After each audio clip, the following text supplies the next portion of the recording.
If you think you've made a lot of mistakes in preparing for retirement, you are not alone. Today, I'm going to address some of the common mistakes that people make and how, if you identify with them, you can get yourself back on the right track. So we're talking about mistakes that people make that can ruin their retirement. And again, I've discovered these 48 years of working with people, so here we go. Number one mistake: saving too little. People just don't save enough, and for whatever reason, you can't not sow a crop and then expect to reap that crop at the end. And people put it off. Procrastination is humongous. It's huge. You always intend to do it. And some of you are watching this and you're saying, yeah, I've always intended to get started. I should get started. I might get started. And you just don't do it. The other thing is, a lot of people get started, but they fail to automate it. They fail to take the automatic withdrawals out of their 401k. And so therefore they get the full paycheck and they say, well, I'll write a check for it after it happens. But the proof is in the pudding that only if you automate it does it really, really work for you. And it ends up that you save too little. And the other thing I would say is you fail to take care of precautions. You fail to insure yourself the right way. You're trying to save for retirement, but you've saved too little because you didn't have the right kind of insurance. You didn't have the right kind of health insurance. You didn't have the right kind of insurance on your car, on your house, on something, and you got hit with a really big expense that took a lot of money out of your savings just simply because you weren't insured the right way. So, saving too little or not having enough in the pot can really hurt you.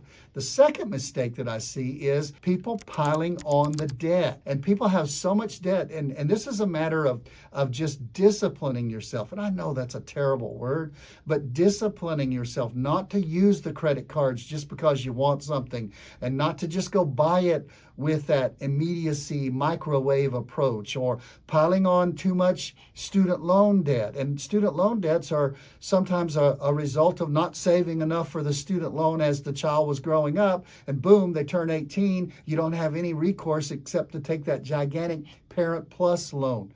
Another thing I've seen is people sometimes in their 50s, 55, 60, they're refining, and if you can get a great rate, that's good, but they're refining and they're having a 30-year mortgage tacked onto everything that they owe. If you get a 30-year mortgage at the age of 55, you're going to be paying that until you're 85.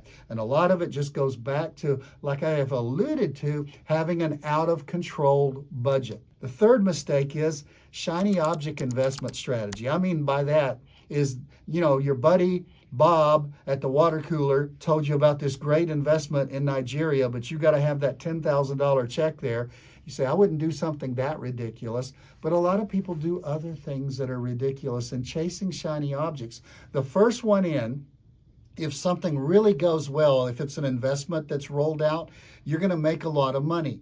The problem is if you chase that through the years, the first one in to all of the investments across the spectrum, usually, proverbially, you lose their shorts, okay? Because they more fail than succeed. So just a slow, steady strategy eliminates the risk. Risk is the biggest thing you're going to take, and there's a risk in every kind of investment.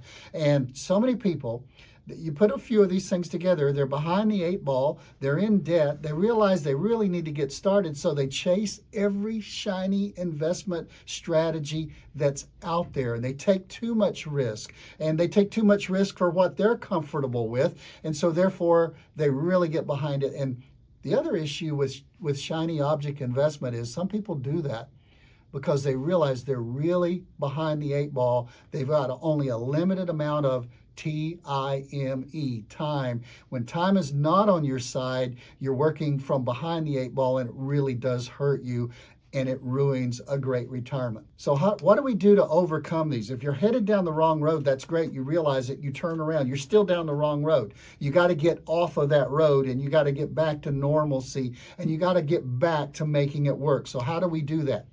If you're procrastinating, get started. If you've got a plan or you need a plan, get started to do it. Put a date on it. Move. Get started in doing it and moving in the right direction by saving.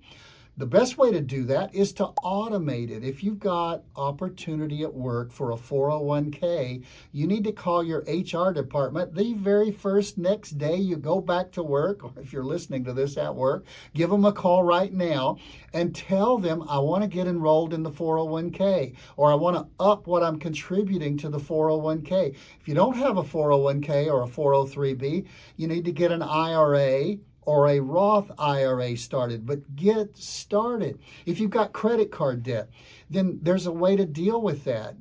First of all, stop spending, stop digging the hole. John Maxwell's a great leadership guru, and he always says that if you realize you're digging yourself a hole and you want to get out of it, the first step is to stop digging. And that's the way it is with credit cards. And I'm not yelling at you. A lot of people have credit card debt.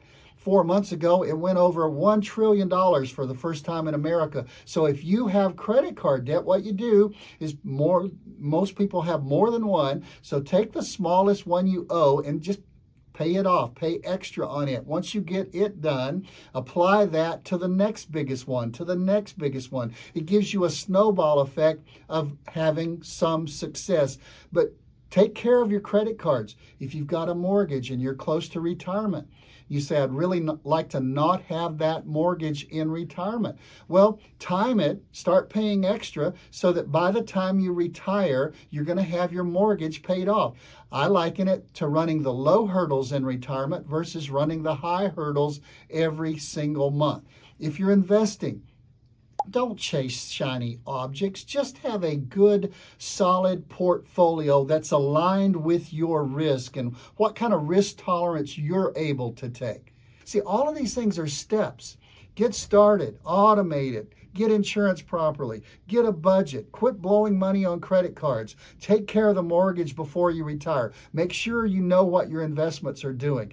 Get smart. Over all of this is one of the things we do for our clients at Mosley Wealth Management is we hand every single one of them a written plan that addresses all of these issues. Hey, if you're behind the 8 ball, like I said at the very beginning, congratulations, you're not alone. There's a big crowd with you. But the problem is that crowd's going the wrong way. And if you need help, there's several things you can do. You can contact us at info@mosleywealthmanagement.com. We'll be glad to reach out to you with a phone call and see if we can help. Hey, if you like this show, what I need you to do to help us is subscribe. That way, every time we come out with a new one each week, you'll be notified of it and you'll be able to watch it. You'll be able to be informed about it. And we can help you stay right on the money. We can help you ease into retirement.